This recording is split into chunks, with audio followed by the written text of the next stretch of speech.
Today I'm making a chickpea pumpkin fritter, one of many recipes of vegetable or plant-based fritters. Let's get started. So what we want on the chickpeas is a mealy consistency. We don't want to turn this into hummus. So just pulse on and off until you get to that point.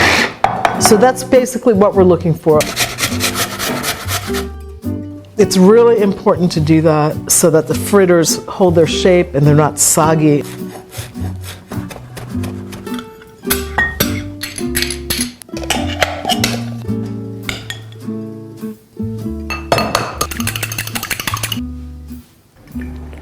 And what we're going to use to bind this is a little flour and breadcrumb.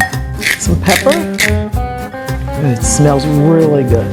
And this is basically what we're looking for. You want the consistency of the mixture to be such that it holds together.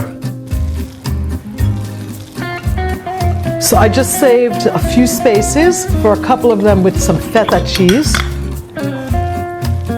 So these go right into the oven. Can't even begin to describe to you how great these smell.